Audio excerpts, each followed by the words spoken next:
Alors la rigologie, c'est vrai que le nom prête à sourire, bien souvent c'est intriguant, les gens se demandent bien ce qu'on peut faire dans un atelier de rigologie. C'est un concept qui est vraiment global, plus large que le yoga du rire.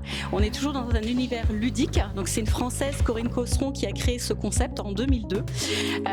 En fait, ça intègre différents outils, à la fois de psychologie positive, de sophrologie ludique, de yoga du rire, de jeu, de libération émotionnelle, de techniques de théâtre d'impro, de mime, de chant, de danse, relaxation.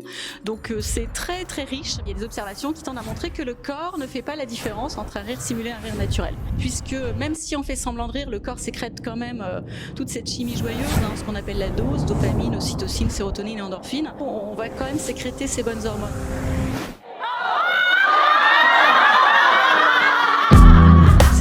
Exercice très court de rire qu'on alterne avec des respirations yogiques, d'accord. Donc la situation fait que même si on fait semblant de rire au départ, le rire étant communicatif, avec l'effet de groupe, on arrive très vite au rire naturel.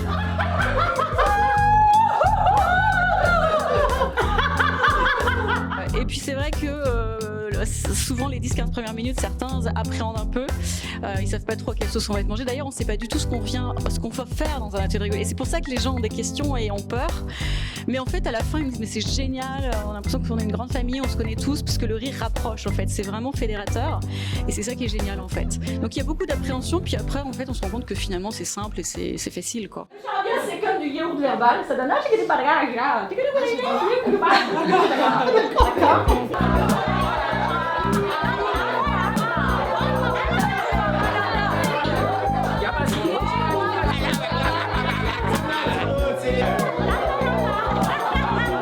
Surtout, ce qui leur plaît ici, c'est qu'il y a un cadre bienveillant, il y a toujours un cadre qui est posé. On n'est pas dans le jugement, on n'est pas là pour se moquer des autres, on est là pour rire ensemble. Et ça plaît beaucoup. Ici, c'est un lieu où bienveillance. On n'est pas dans une compétition du rire, vous riez, c'est bien, vous riez pas, c'est bien, c'est ok. Et donc voilà, l'idée c'est vraiment d'apprendre aux gens à venir muscler le positif en fait. On est là pour lâcher prise, pour souffler du trop-plein, de stress, de tension. Bien souvent, alors notre cerveau il est câblé pour voir d'emblée le négatif, donc c'est une vraie gymnastique de réapprendre aux gens à aussi regarder qu'est-ce qui va bien dans nos vies et ne pas rester dans le négatif. C'est venir transcender le négatif par du positif, voilà, pour pas tomber dans une spirale de négatif. Donc on vient ici pour booster le positif.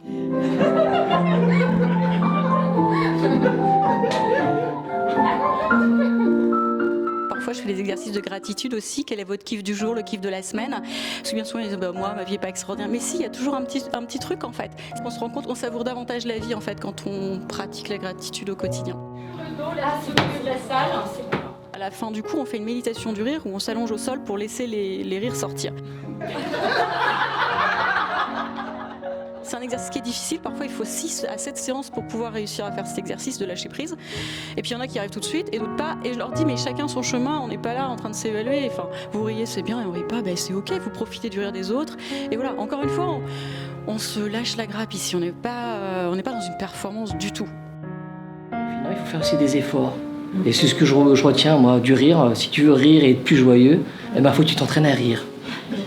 Après on me dit, il y a une école? Oui, l'école du rire. Alors là, on se marre encore plus qu'on me dit, elle me prend pour... Voilà. Et non, tout ça est très très sérieux en fait. C'est l'école internationale du rire et du bonheur. Voilà, où j'ai été formée. C'est une école qui se trouve à Frontignan, près de Montpellier. Voilà. Alors si vous voulez quelques chiffres aussi quand même, en 1939, un Français riait en moyenne 19 minutes par jour. Années 80, 5 minutes. Les années 2000, 2 minutes. Et là, 7% des Français déclarent ne jamais rire et on sera en dessous de la minute. Donc voilà, il y a une crise du rire au-delà de toutes les crises qu'on peut voir en ce moment. Il y a aussi la crise du rire. Donc voilà, il est temps de remettre plus de rire et de joie dans ce pays.